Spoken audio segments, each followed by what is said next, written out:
December 2015. Inside FBI headquarters, a senior official updates the Bureau's most sacred list. A name is coming off. No arrest, shootout, or body.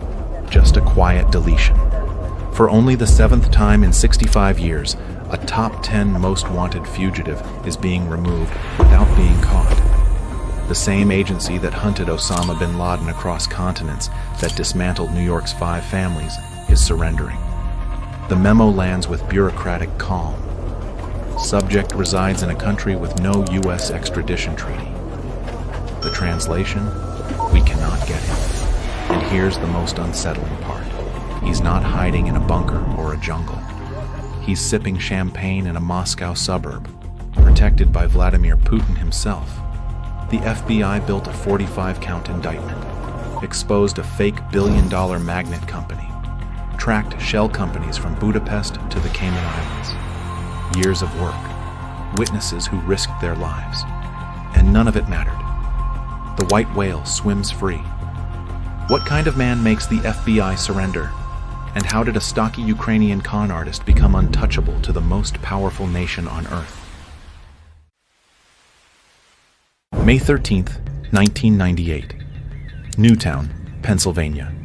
47 FBI agents in tactical gear surround an unremarkable industrial building on a quiet street, headquarters of a company called YBM Magnex International.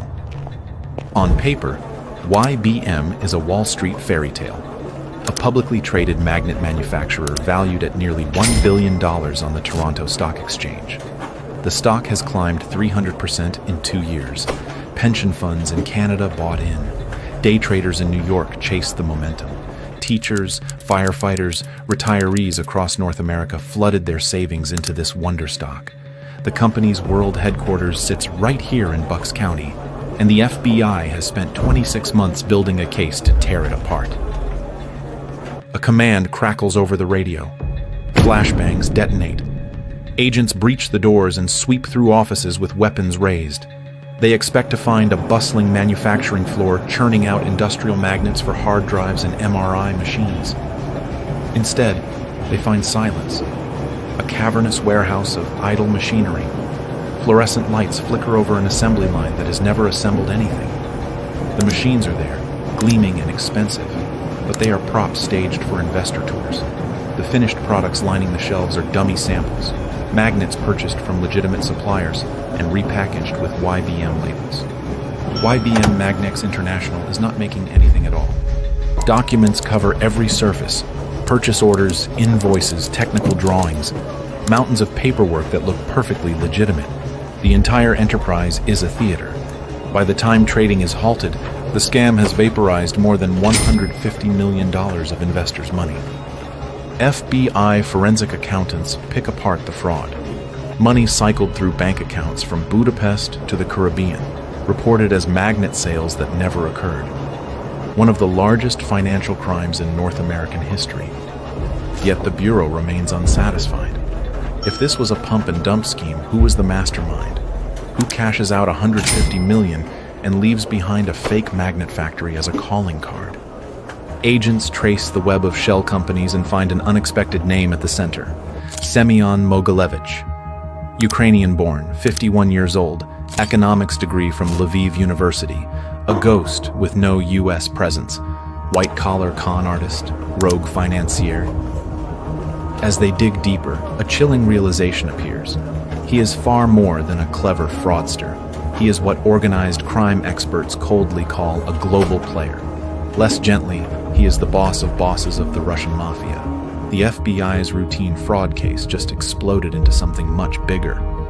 But why would a crime lord running weapons, drugs, and trafficking operations bother with a magnet company in suburban Pennsylvania? A federal grand jury in the Eastern District of Pennsylvania indicted Semyon Mogilevich on 45 counts: racketeering conspiracy, securities fraud, wire fraud, mail fraud, and money laundering. Prosecutors assemble a dossier spanning thousands of pages. Witnesses who risked their lives to testify. Paper trails tracing millions through banks in Budapest, Vienna, Cyprus, and the Cayman Islands. By 2003, they have assembled what should be an airtight case, everything needed to put Mogilevich away for the rest of his natural life. Everything except Semyon Mogilevich himself. In all his years of masterminding this massive fraud, he never set foot on American soil. Not once. Every fax from YBM's Pennsylvania office routed through Budapest. Every phone call with executives was placed from Hungary or Russia. Every wire transfer orchestrated from abroad like a phantom conductor directing an orchestra he never joined. The Bureau has a 45-count indictment with his name on it, but they cannot slap handcuffs on a ghost who exists only as a signature on shell company documents. To prosecute him in a U.S. court, they need to physically get him into the United States. Extradition becomes their only hope. And that hope, as the FBI is about to learn, is fading by the minute. The agents thought they had caught a formidable fraudster. Instead, they have uncovered a shadow boss of international crime operating oceans away, beyond their reach. How do you catch a man who lives in a world without borders? And what made a crime lord whose empire spans continents decide to target American retirees' pension funds? Mogilevich's criminal empire did not start with billion-dollar frauds. It started with an old-school con in the 1970s Soviet Union, in the city of Lviv, Ukraine. Young Semyon, a stocky economics student with thick glasses and a gift for numbers, preyed on his own community. Jewish families desperate to emigrate to Israel or the West needed to liquidate their assets before the Soviet government would let them leave. Mogilevich offered to help, promising to sell their apartments, furniture, and heirlooms for fair market prices and wire them the proceeds once they arrived abroad. They trusted him. They handed him keys, deeds, and their life savings. Mogilevich pocketed everything. When those families arrived in Vienna or Tel Aviv with nothing but the clothes on their backs, they had no recourse. Many eventually settled in Brighton Beach, Brooklyn, forming the nucleus of what would become New York's Russian mob. Some remembered Mogilevich. Some would work for him later. He served 2 short prison stints in the Soviet Union for fraud and currency speculation, emerging each time with money, underworld contacts, and a hardened philosophy. Victims do not matter. Only power does. The scam was small, but the lesson was permanent.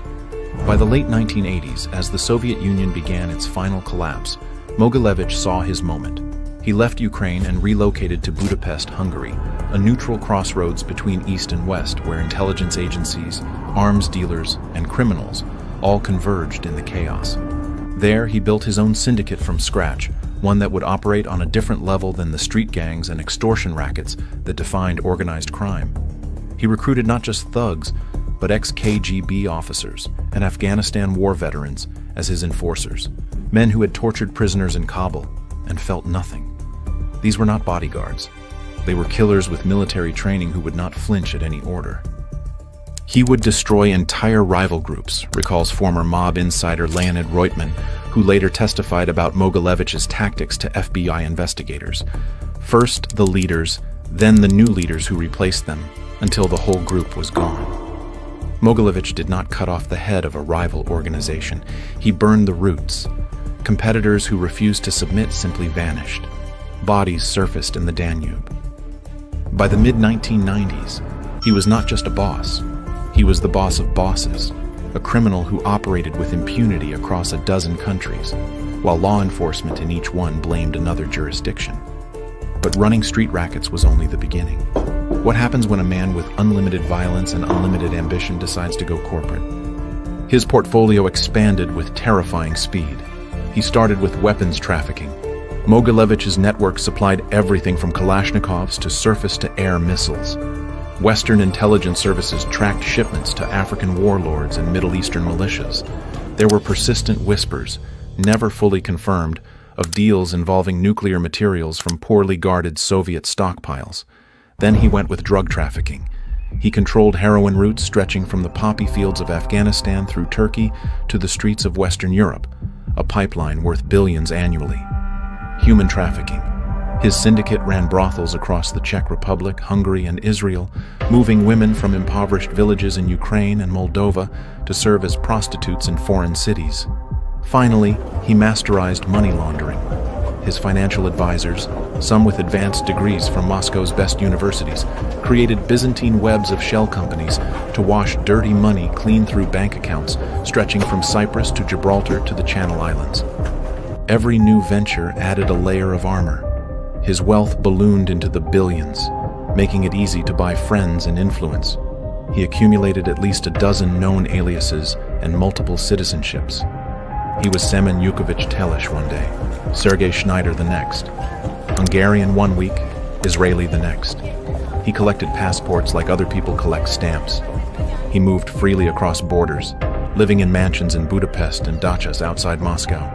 No single police force could track all his movements. No single charge in one country could stop a man who could vanish into another. In the FBI's Philadelphia office, Special Agent Mike Dixon began to grasp the shadow they were chasing. He's a big man. He's a very powerful man. I think more powerful than a John Gotti could be, because he has the ability to influence nations. Gotti never reached that stature. The American mafia don could bribe judges and sway a borough. Mogilevich could pull levers that affected entire countries. Here is where natural gas appears. By the 2000s, Mogilevich had insinuated himself into Eastern Europe's energy trade. Through proxies, he became a hidden player behind a Swiss-registered firm called Rosukreenergo, the middleman for Russia's natural gas exports to Ukraine and beyond. Russia's gas feeds furnaces and power plants across Europe. Control the gas flow, and you have a chokehold on nations during a winter freeze. Mogilevich did not need to be a politician or a general to wield geopolitical power. He just needed to control a company everyone relied on but few understood. With a phone call, he could turn off the heat in millions of homes.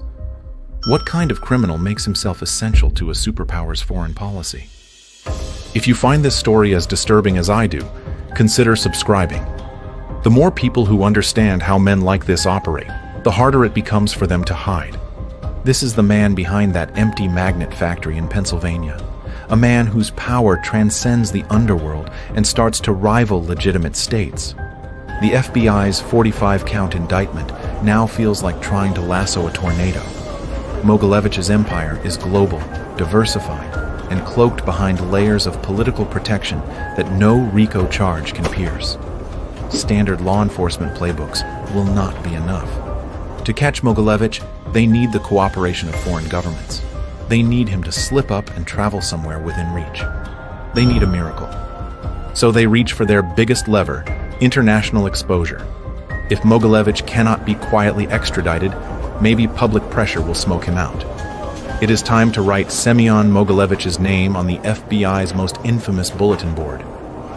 But would plastering his face across the world finally force him into the open, or would it reveal something far more troubling about who was protecting him? October 21st, 2009. FBI Headquarters, Washington, D.C. In a wood-paneled conference room, officials finalize a decision that will echo across international law enforcement. The 10 most wanted fugitives list is about to get a new name, one that few Americans can pronounce and fewer have ever heard of. Since J. Edgar Hoover created the list in 1950, it has maintained a 94% capture rate. 463 of 523 people listed have been apprehended or located. The list works because it turns every customs agent, every airline employee, every citizen with a television into a potential informant. When a fugitive goes up to that rogues gallery, the world takes notice. Borders become harder to cross. Airlines flag passports. Tips flood in from every continent. The heat becomes inescapable. Semyon Mogilevich's mugshot joins the ranks of notorious outlaws, his balding head and heavy jowls positioned alongside Osama bin Laden's gaunt face on the roster of America's most wanted. The Bureau publicizes the $100,000 reward on his head, later raised to $5 million. Press releases emphasize just how dangerous this man is. International con artist, boss of bosses of an Eastern European mafia super network, threat to the global financial system. In law enforcement terms, this is the nuclear option. They are pulling every diplomatic string, activating every partner agency from Interpol to the Royal Canadian Mounted Police, deploying every trick in the book to smoke Semyon Mogilevich out of whatever shadow he is hiding in. At first, there appeared to be a breakthrough. In January 2008, a year and a half before the top 10 listing, Mogilevich was unexpectedly arrested in Moscow by Russian police at an upscale restaurant. The charge seemed almost comically minor: tax evasion at a chain of cosmetic stores he owned. But there he was, in handcuffs, in custody, on Russian soil. The FBI's hopes surged. Could this be the opening they needed? Would Russia actually cooperate, perhaps in exchange for some diplomatic concession? Agents in Philadelphia and Washington knew it was a long shot. Russia had never shown any interest in helping America prosecute Mogilevich. But the mere fact that he was behind bars in a Moscow detention center was encouraging.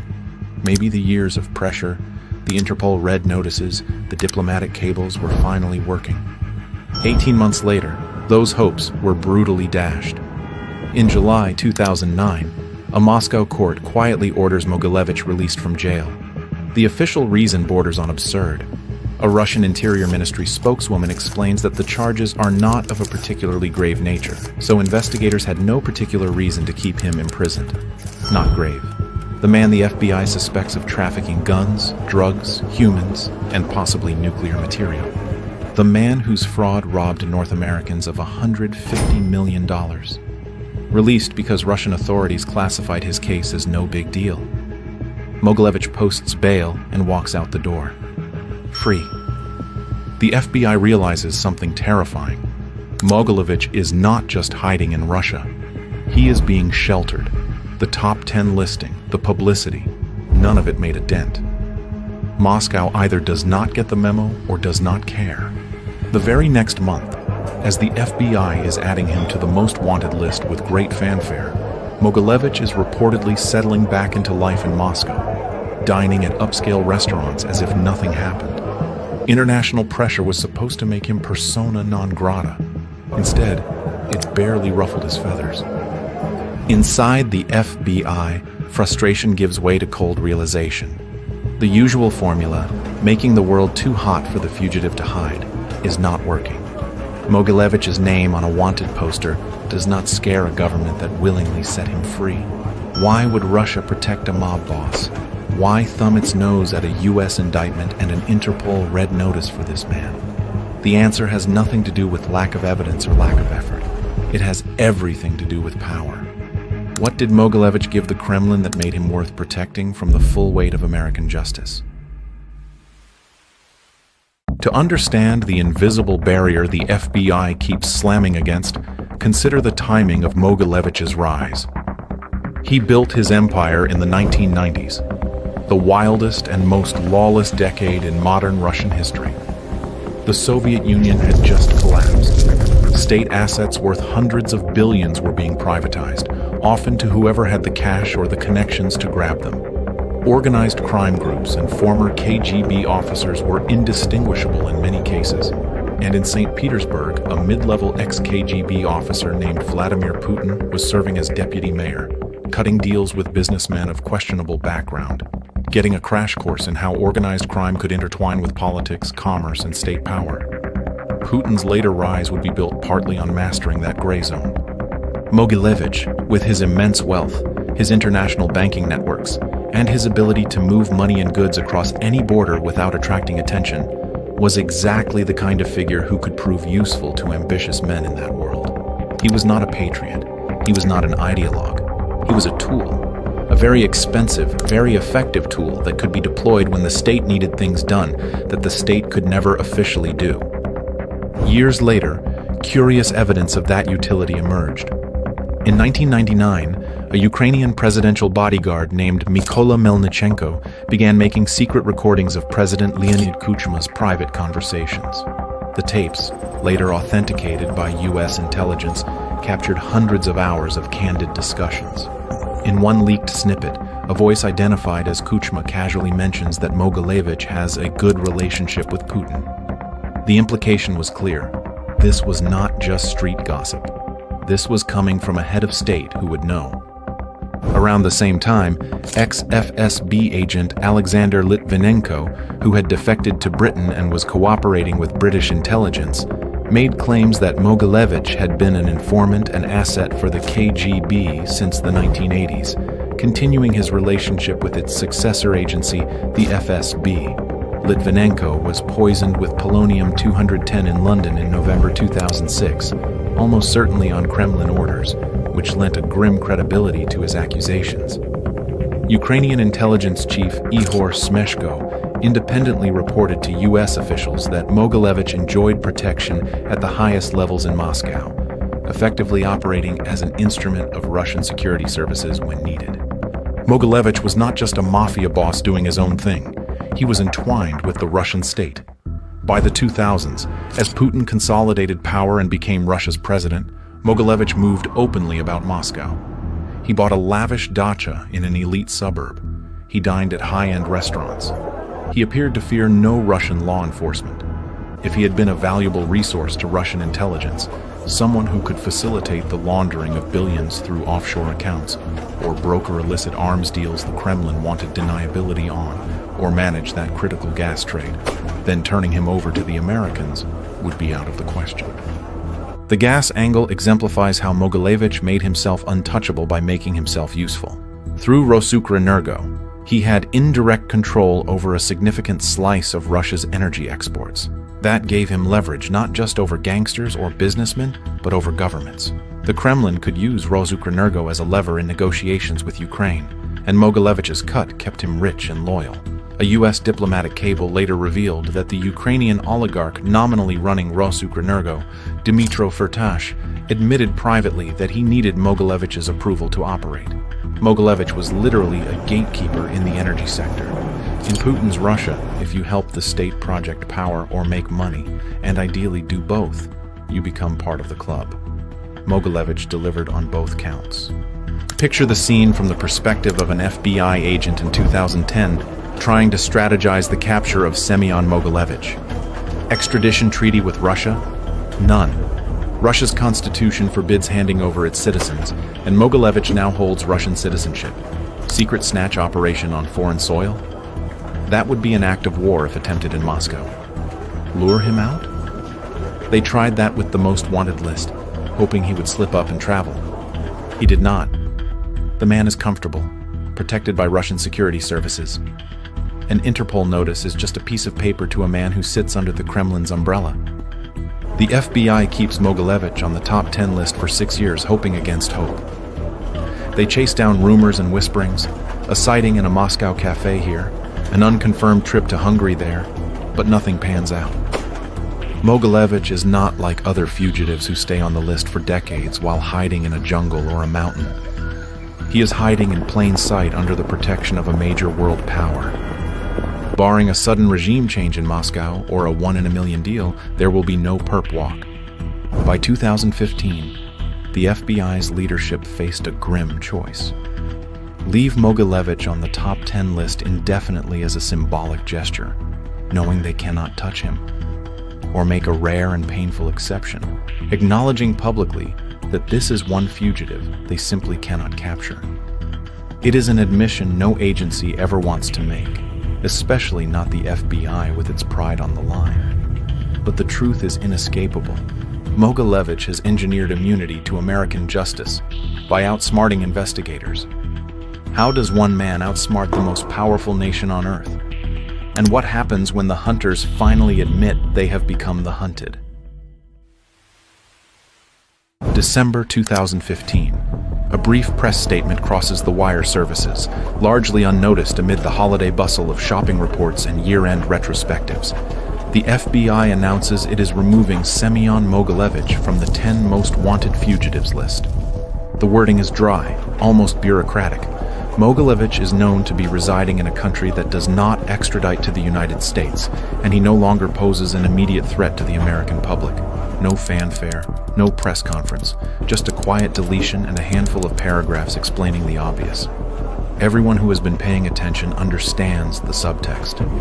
The most powerful law enforcement agency on Earth has conceded defeat in the face of immutable geopolitical reality. Mogilevich becomes only the 7th person in 65 years to be removed from the top 10 list without being captured or killed. The FBI spent years and millions of dollars on this case. They proved the crimes. The 45-count indictment still stands. sealed in a filing cabinet in the Eastern District of Pennsylvania, gathering dust. They know exactly who Semyon Mogilevich is and what he has done. Defrauded investors of their retirement savings, ordered the deaths of rivals, trafficked women from Ukrainian villages to brothels in Tel Aviv, brokered arms deals to warlords in Africa. They did everything by the book to bring him to justice. None of it mattered, because the book has a last page. American jurisdiction stops at the borders of a sovereign state that refuses to play along, and Russia will never play along. The FBI's addendum that they do not believe Mogilevich poses an immediate threat to the American public rings hollow. It is a face-saving formulation, a way of saying he is not actively defrauding Americans on American soil at this particular moment. The man himself, nearly 70 by then, was living comfortably in Moscow's wealthiest suburbs, a free man. He has never spent a single day in U.S. custody, never seen the inside of an American courtroom, never answered for the devastation of YBM's collapse or any of his other alleged crimes. The investors who lost everything got no justice. The civil settlements from the YBM case, after years of litigation, recovered perhaps 15 cents on the dollar for victims. The witnesses who bravely came forward to testify against one of the world's most dangerous mafia bosses did so at immense personal risk. Some entered witness protection. Some fled their home countries. And ultimately, their testimony led nowhere. FBI agents like Mike Dixon and Peter Cowenhoven, who devoted the prime years of their careers to this case, retired with that one name still nagging at them, the one that got away. Semyon Mogilevich celebrates his 79th birthday this year, likely with family and fine champagne, perhaps at an opulent villa outside Moscow, a free man with blood on his hands and money in the bank. The FBI's white whale swims on in waters where they cannot follow. The man who made the FBI surrender is still out there, living proof that if you become valuable enough to the right people, the rules stop applying to you. The FBI's capitulation is not just about Mogilevich. It is a stark admission that there is a limit to what justice can reach when faced with certain realities. It is easy to believe that no one is beyond the law, that given enough time and effort, even the worst criminals will be brought to heel. The story of Semyon Mogilevich forces us to confront a far more uncomfortable truth. Above a certain threshold of wealth, power, and political protection, the law is not absolute. Mogilevich found that threshold. He exploited it. He is living proof that sometimes justice for all comes with an asterisk. He is still out there, and his story forces one unsettling question. If one man can place himself above the law by making himself useful to a superpower, how many others might be doing the same right now? You might remember El Chapo, another figure who seemed untouchable for decades. The difference? Mexico eventually broke. Russia never will. And that difference is the reason Semyon Mogilevich remains free while El Chapo rots in a Colorado supermax.